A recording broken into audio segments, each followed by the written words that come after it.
especially on Thursdays, the start of Yemen's weekend. Here a group of tribesmen perform the Jambia dance, which is a test of stamina and endurance.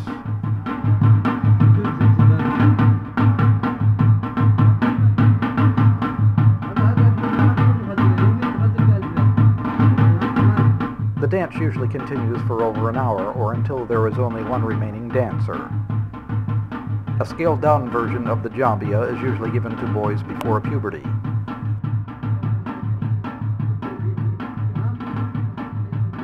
The Jambia dance is a tradition that marks the arrival of adulthood.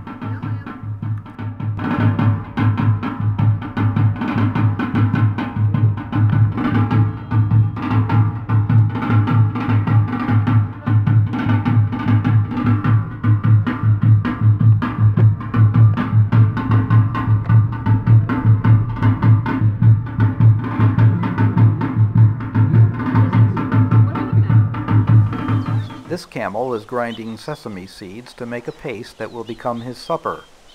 The sesame paste is rich in oils and carbohydrates, which are stored in a thick layer of fat in the camel's hump.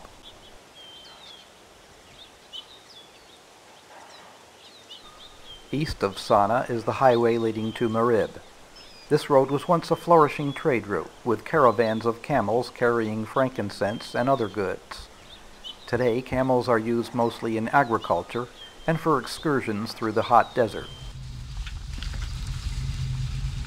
Further along the highway, we pass by the old city of Marib, now largely abandoned.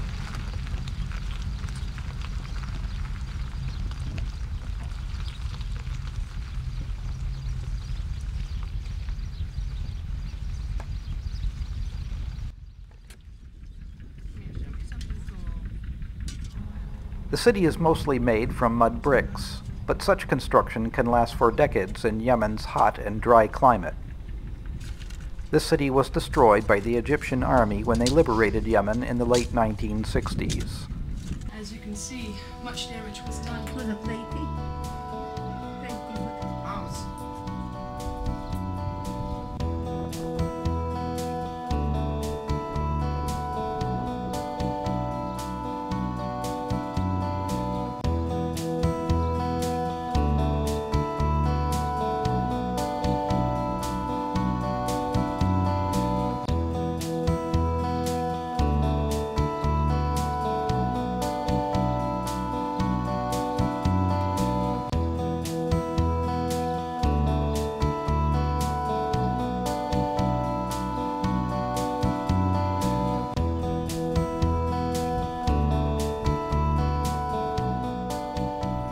A few nomadic tribes still inhabit this ruined city.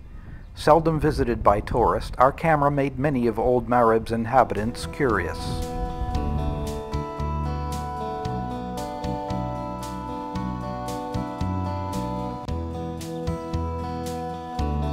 From the upper floor of a damaged home, we could see shepherds in the distant fields, tending to sheep and goats.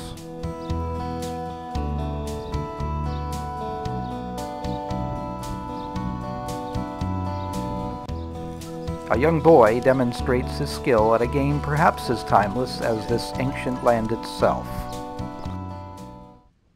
New Marib was by contrast a city with apparent contradictions. The most heavily armed region of Yemen also contained the most peaceful people and the most sacred sites in antiquity.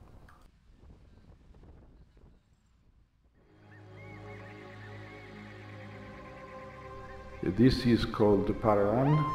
Paran, a worship place for the god Al-Moka, called El-Moka. It is one of 3 tower structures that were created in the time of Sabaean Empire. Al-Moka was the cultural religious god of the Sabaeans who ruled this area from as far back as 2,600 years before Christ to about 500 years AD. The construction of this site we are looking at dates back to 400 BC. The construction here that is square, we can see a sitting place over there where is the square stone, And this is the place to sit on bench for the public to sit. Also, there was ablution to wash as part of religious worship.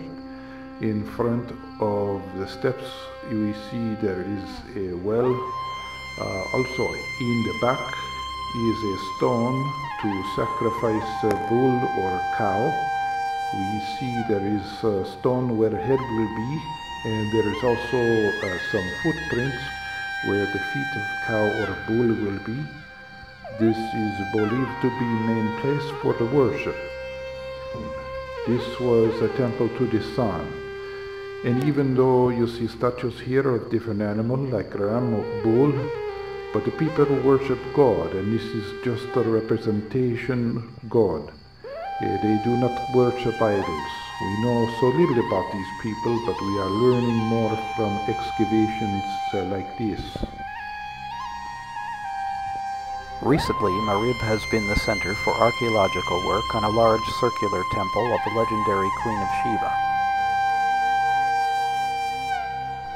Continuing the work begun in the 1950s by the famous archaeologist Wendell Phillips, a team from the University of Calgary has recently located extensive underground chambers and bronze statues believed to date back to the time of King Solomon.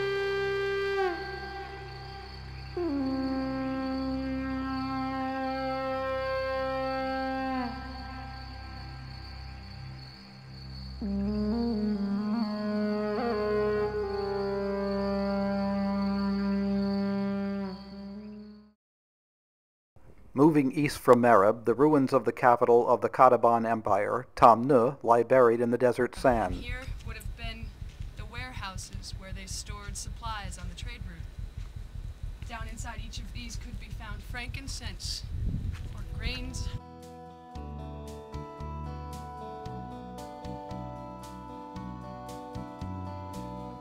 We managed to locate a large obelisk, almost 10 meters in height, that was partially buried to prevent its removal. This area was once littered with inscribed stones in the ancient alphabet. Today many of these relics have been taken to museums or by tourists as souvenirs. There are many remote archaeological sites like this in Yemen, where few people live in the hot, dry climate.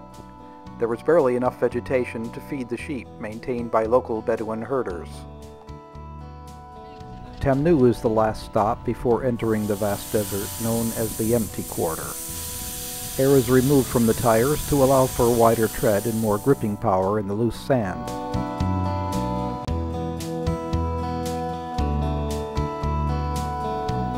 The ride is a dusty one, long and very hot.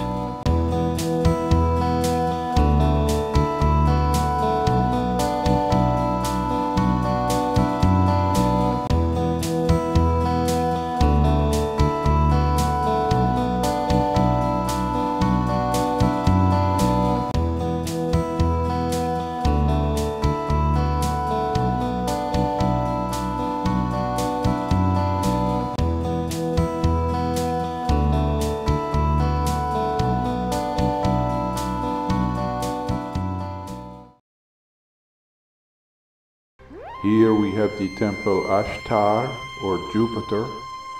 There is only the foundation remaining. In this area was two large pillars where was the incense hanging, and between them was a table for sacrifice.